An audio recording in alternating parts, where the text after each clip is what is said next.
Energy Transition, episode number 61. Our topic today is Petro-Masculinity, debasing the language through the energy transition. To give this title was a great discussion, no? Good morning, It was, yes. our audience. Irina, Temi, David, good morning. Morning. Good morning. Good morning.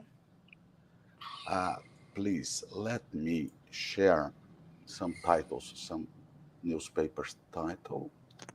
Let me remove this one. 1 second only to upload the. Let's see, it's okay. It's working. Yeah, and some titles, interesting titles. No, oil and gas is misogynistic. Other one is fossil fuels and toxic masculinity. Petro-Masculinity by Greta.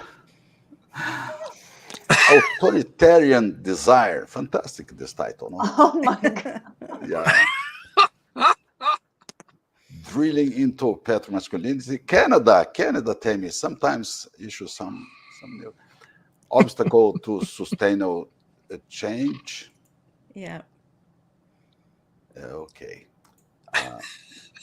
That's some funny message from newspaper. But tell me, please, could you please bring up the concept of petro-masculinity?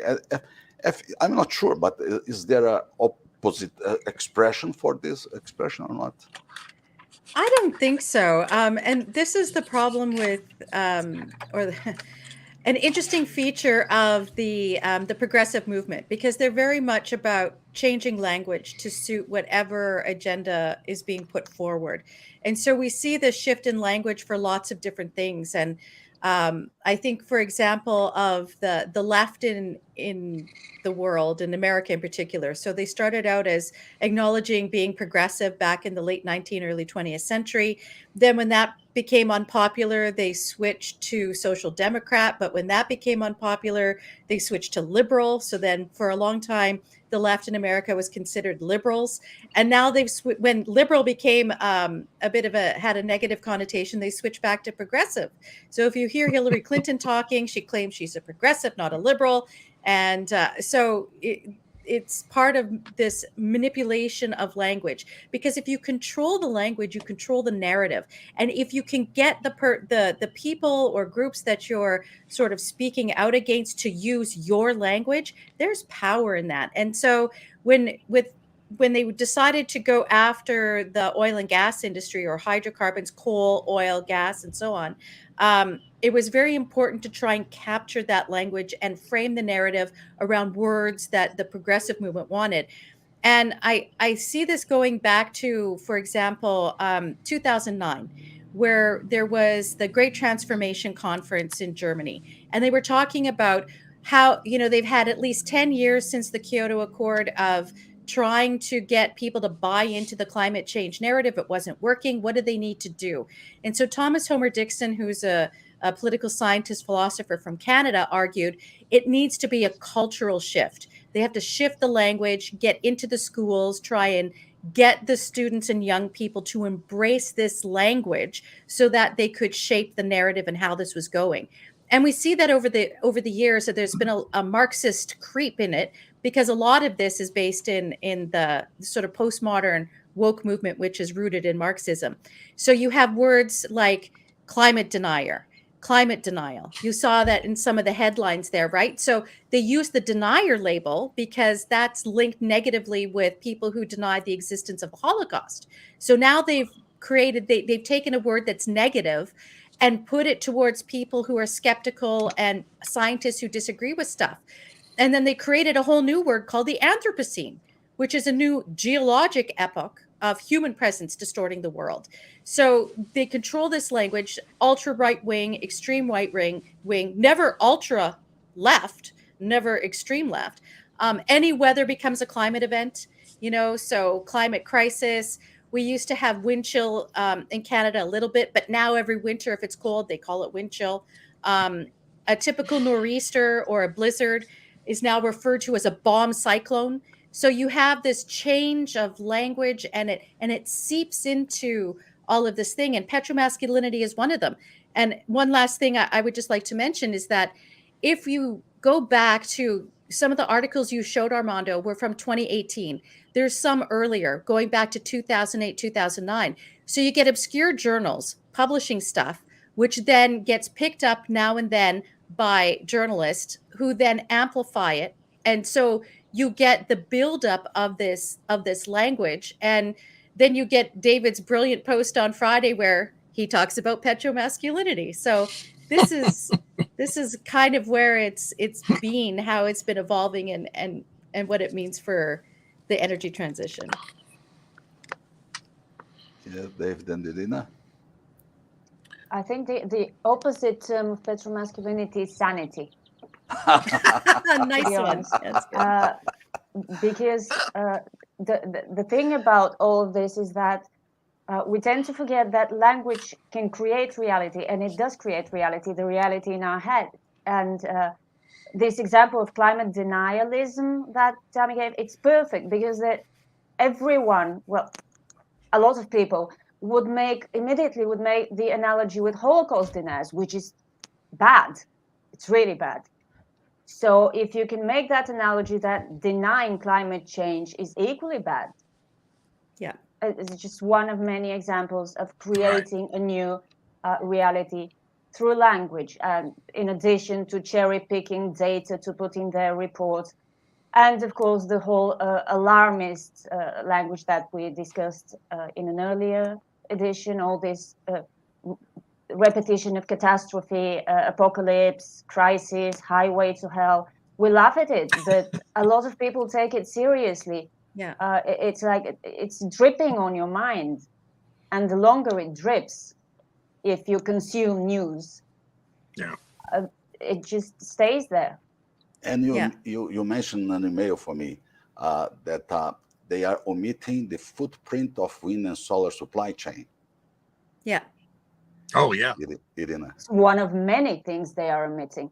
Now that some organization in Canada says that the word natural should be removed from gas because, and I quote indirectly, there is nothing natural about extracting gas from the ground. There is nothing natural about pipelines and all this infrastructure that brings the gas to people.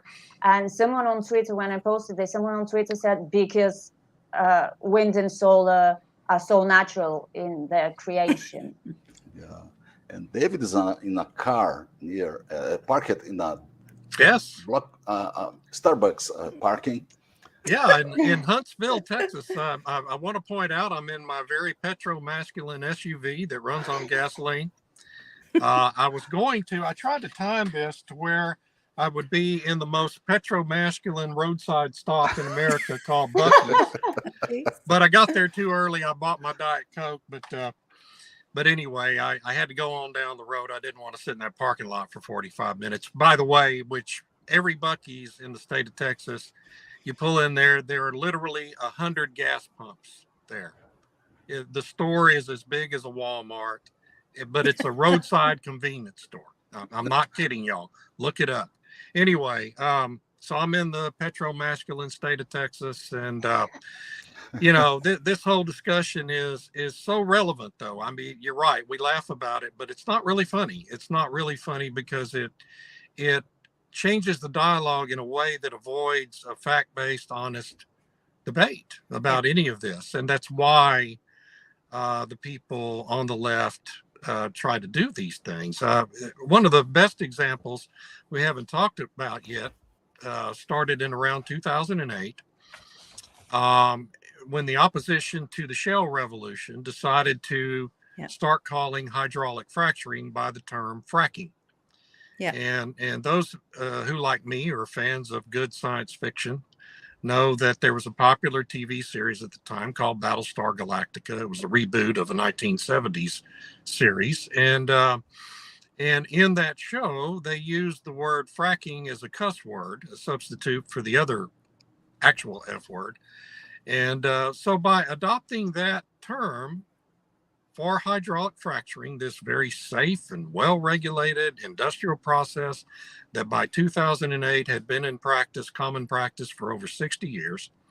They literally turned that practice into a cuss word in American society and eventually global society. And so it's very effective. It's very smart, very effective, and it's a good way for them to avoid talking about facts and reality and having any kind of an honest debate. And it's exactly the same tactic as the whole climate denier thing and trying to equate that with Nazism, which is, the most incredible thing ever. But it's a very common practice, and it just is, when I look at it, I think that what it really boils down to is proof that all of this energy transition propaganda we see in the news media is tied to left-wing politics and left-wing political movements. It is basically socialism dressed up as environmentalism. And to accomplish that, you have to convince the public not to actually take the time to look at the facts and reality behind the changing language and all the illusions that are out there. So anyway, that's my rant for the day, my petro-masculine rant for the day. Irina, maybe this is a strategy to make, let's see, renewables weaker than fossil fuels? No, it's a strategy to make them more desirable. It's very simple. You have good and evil. Renewables, so-called renewables, are the good, and petro-masculine hydrocarbons are evil. Yeah. And it's really dumbed down in order to make it understandable for the greatest number of people. That's why they went from global warming to climate change, because obviously the weather was changing not only in one direction towards warmer weather, but there were different changes. That's why we get this, what was it? Winter chill, did you say, Tammy? Instead of wind chill. Wind chill. So right. So when the wind blows when it's cold, they call it wind chill. And oh my gosh, it's a deep It's never freeze happened before. Yeah. Never happened before. You get that a lot. We never get normal weather anymore. Everything is extreme. 30 degrees in the summer is extreme. It's always 30 degrees in the summer in Southern Europe, and even more. Of course, there are fluctuations, but all this, and along with this language of extreme weather and of climate catastrophe, there is also the language of the transition. How basically the message appears to be that if we just build enough wind and solar and possibly hydrogen, we will reverse climate change within our lifetimes, which is not the case. Whatever we do, we cannot reverse these changes that have been happening, allegedly, over more than 100 years. In fact, these changes have been happening for a longer period, as some scientists, dissenting scientists, climate denialists, argue, and they support their arguments with data. Yeah. And some, until about a couple of years ago, perhaps, there were some who were still being given, access to media, who said that there is nothing we can do to reverse climate trends, current climate trends. It's over. We can't do anything. I haven't seen any of these voices recently. They got kicked out of the discourse. Right. Yeah. I wonder why. They were too petro-masculine. Do you believe that? Do you believe that normal people are buying this narrative, or not? Well, sure, yeah. And most people buy it. Although when you look at public opinion polling, there's a significant percentage who don't. But the average person on the street, and I'm talking in the United States because that's where I am, doesn't know anything about any of this, and has no real reason in their normal lives to know anything about any of this, right? I'm not saying they're not intelligent people. I'm just saying that people live their lives, and most people's lives, none of this is relevant. And so all they know is they want the lights to come on when they flip that switch, and they want the gasoline to go in their tank when they put the nozzle in there and turn it on, right? That's their daily interaction with energy. And so they don't know any of this. And so, but what they do know is they turn on the 5:30 newscast on ABC or CBS or NBC. 20 to 25 million Americans do that every day. And that's where they get their news from, such as it is, if you can call it news. And so these are the narratives that are on those newscasts, and that becomes, that gets trumpeted out into the population every day. And on the 24-hour cable channels, it's the same thing every day. And and so what it comes down to is the climate change movement is able to do this because it has the media, the preponderance of the news media, is happy to take their talking points and include it in their stories, and without any critical analysis or taking a look at the facts. And so that's how it all becomes spread throughout our society. And unfortunately, most people are buying this. Yeah, for sure. And I think what's interesting is that how, if we look at specific examples of the language and the fact that people could be convinced that carbon dioxide is pollution, which, you need it. Plants absolutely need it to grow, to produce oxygen for us. And now they're shifting the language with respect to nitrogen. Nitrogen is 78% of our atmosphere. And, I'm looking at my children's chemistry textbooks and biology textbooks and so on, and they talk about the nitrogen cycle and the carbon cycle. And it goes around, but now they're talking about in Europe nitrogen pollution. So they're using the same targeting that they did with carbon dioxide, and now they want to demonize nitrogen, which is our air. So now it makes no sense, and the fact that they get away with shifting the language like this, and who pushes back? Like David mentioned, there's no critical analysis when these terms are brought up. At least in the mainstream media. And when you have not just the news organizations, you've got the academics churning out study after study using this type of language. It's very difficult to be resistant to it if you're just an average person who, like David said, is just trying to live their life. But they hear it all the time. Right. They hear it all the time. And, the other thing that's happened even before they started moving to nitrogen is where carbon dioxide is concerned. They used to talk about anthropogenic, man-caused carbon dioxide emissions, right?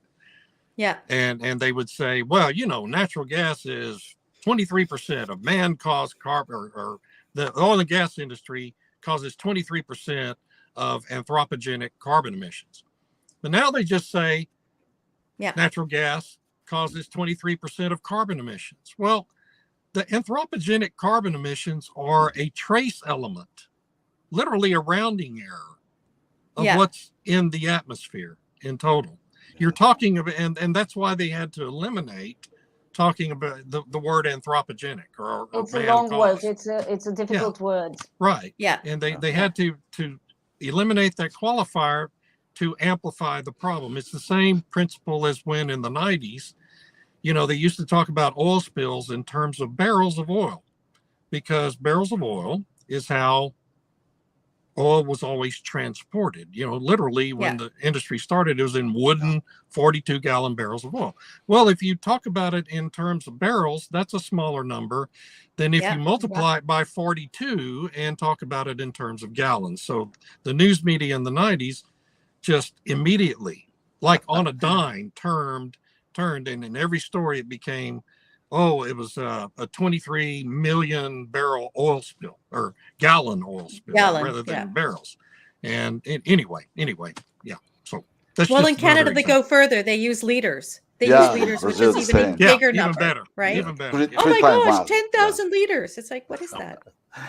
Irina, what big oil are thinking about this? Are they participating on this petro-masculinity? I have no idea what they think about it, but I'm willing to suggest that they think it's complete crap, because it is.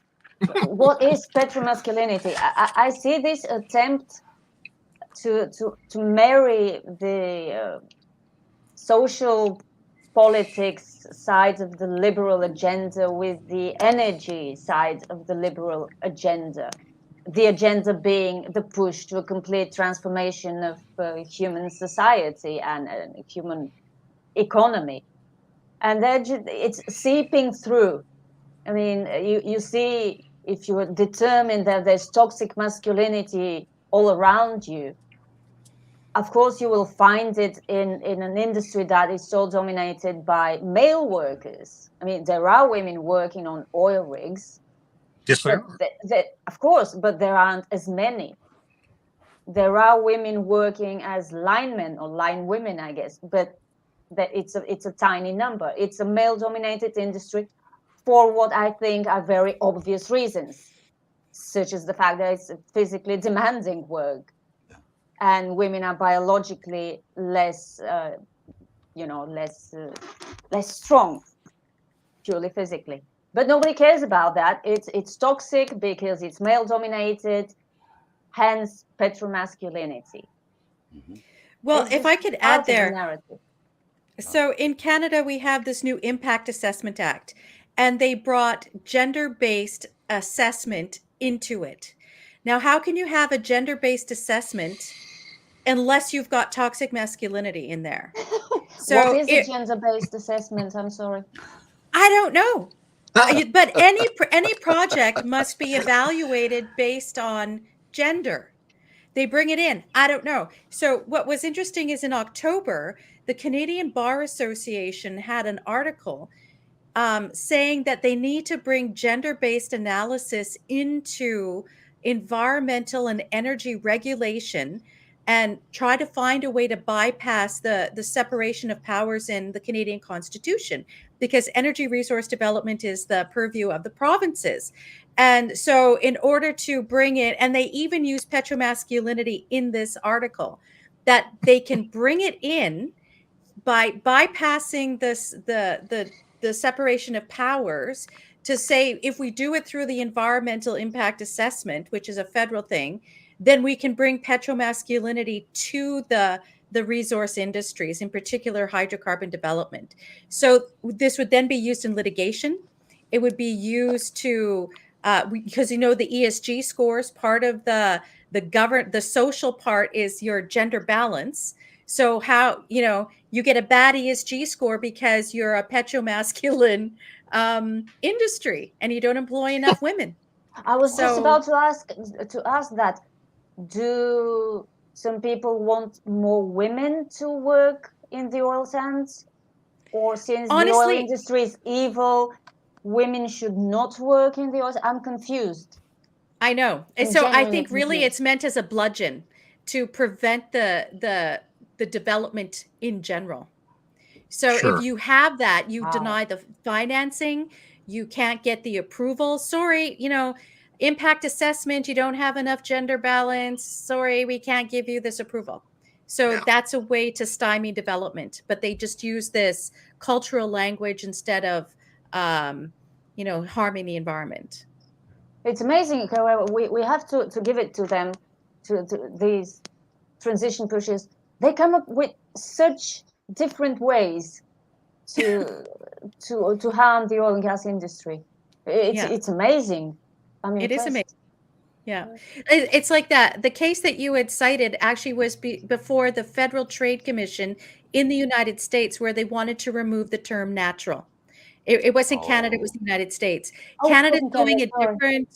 a different route through Competition Bureau, through greenwashing, by saying they have to change the words that they use to describe their industry because it's misleading the public on what the industry's dirty. So you can in no way say that you're net zero and clean in any way.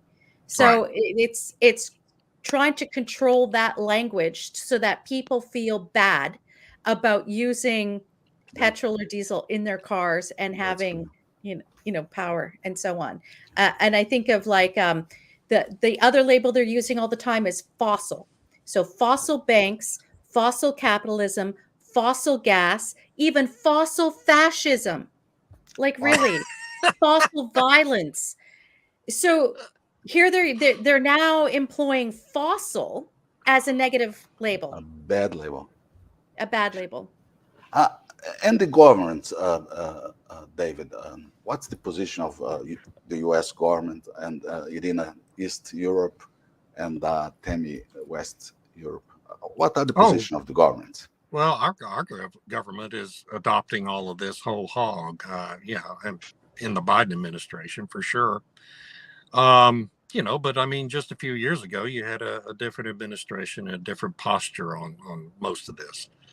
The problem becomes it all ends up being embedded in the permanent bureaucracies at the federal level and state governments, and eventually it all, it's like a cockroach infestation. You can treat it and push it back, but you can't ever kill it off completely. And eventually you stop treating it, and it, as the Biden administration has done, it just becomes a major infestation again. And so you can never stop it completely until the voters somehow figure it all out and stop voting for people who favor this sort of thing, which, given the nature of our education system and the biases in our news media, probably isn't ever going to happen. So it's not a good situation any way you look at it for the future of energy in the United States. Yeah. How is in Bulgaria? And well, we are backward in Bulgaria. We don't care as much about the climate crisis as we probably should.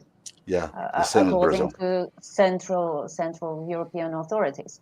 But we are very enthusiastic about wind and solar. I mean, the people who build them are enthusiastic, and with good reason, because there's all these millions of euros that are going to be coming for these developments. But I don't think we've reached the stage where we demonize the oil and gas industry so much.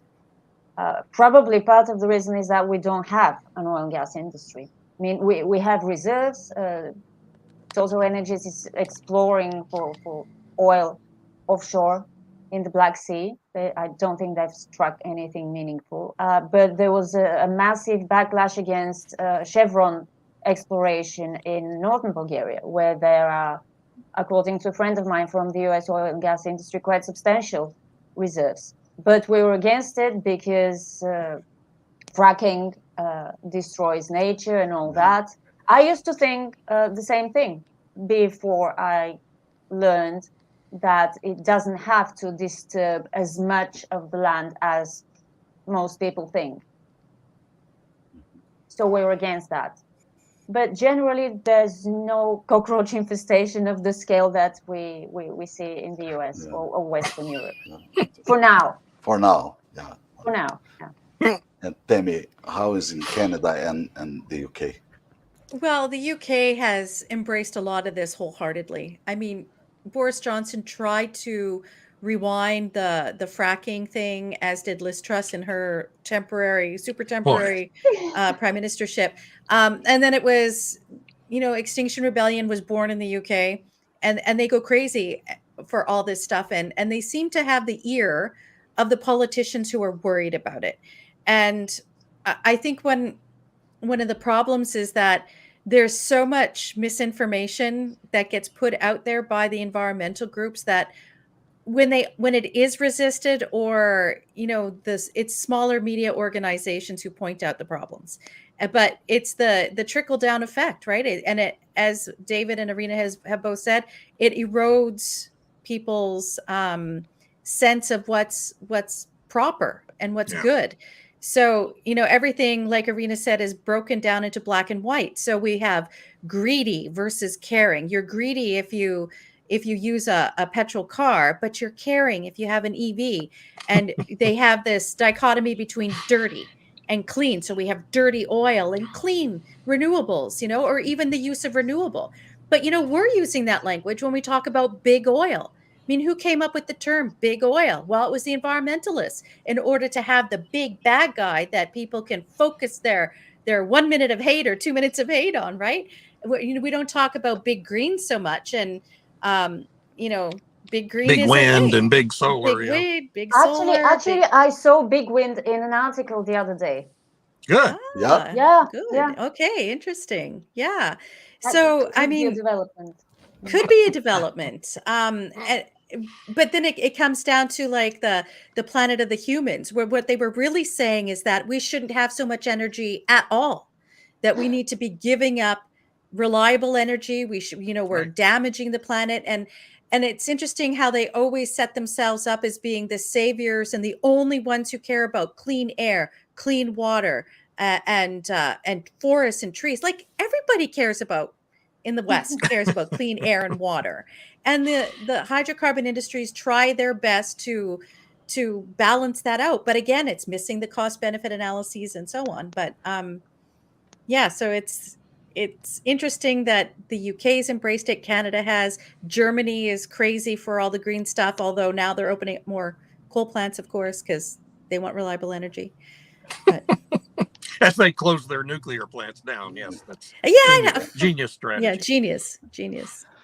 So for the conclusions, ladies, see if you agree with me. Check if the conclusion is good. Let's give back the keys, the car keys for David, so he can go to Houston from 65 miles. That is nowadays. Give PetroMasculinity a chance. A chance, yeah. Thank you so much. It was great Thanks. conversation today again. Thank you. Thank Real you. pleasure. Bye. Have a Bye. great week.